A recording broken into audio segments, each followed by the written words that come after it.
Senzo Meyiwa's longtime friend, Tumelo Madlala, will face another day of tough cross-examination today. Yesterday, he was accused of betraying the late football star's trust for financial gain. Alcohol consumption as well, on the day that Meyiwa was killed, came under scrutiny in the High Court in Pretoria. Let's take you there live this morning. Newzroom Afrika's Mnisi is yet again tracking the story. Tough time for Tumelo Madlala on the stand, Linda, and plenty of serious accusations about how he perhaps used the death of his friend, Senzo Meyiwa, to gain financially.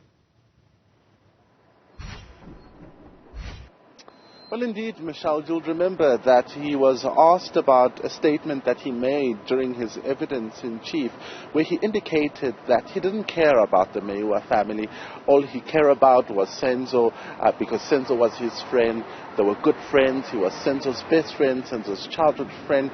And he was asked about that specific statement, and he said, well, he remembers making that statement. And when the defense continued with their line of questioning, they wanted to establish really, whether or not Tumelo still enjoyed a good relationship, because he said, they had a good relationship with the family because, of course, he was best friends with Senzo. But he revealed yesterday that things had turned sour.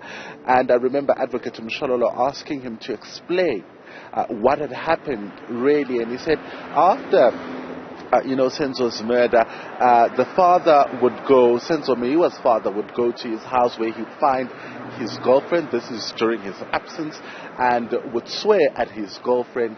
And there was a time when he met the Meyiwa family in the street and tried to greet Senzo's mother, but she kept quiet. The defense then revealing, Michelle, that was because he had kept quiet with what had happened on the night Senzo Meyiwa was killed. It's been 8 years, Michelle, that this case has been going on, and Tumelo Madlala has not opened up to the Meyiwa family. But when the producers of the Netflix documentary came knocking on his door, offering payment for pictures and that story, Tumelo Madlala was willing to tell them what exactly had happened.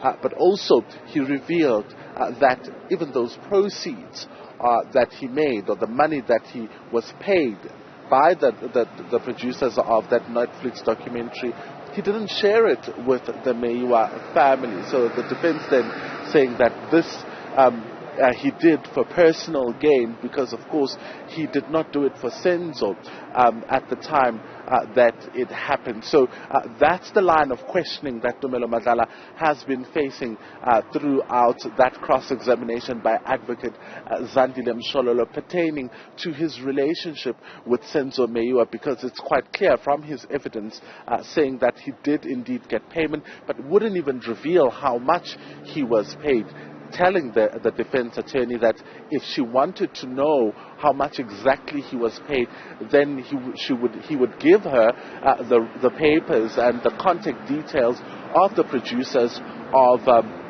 that Netflix documentary. So at this point, the defense saying, well, he did all of this for personal gain. Of course, he is back on the stand today. Linda Mnisi, thanks very much indeed for that. Of course, Linda will keep us up to speed on that case as it progresses in the High Court in Pretoria.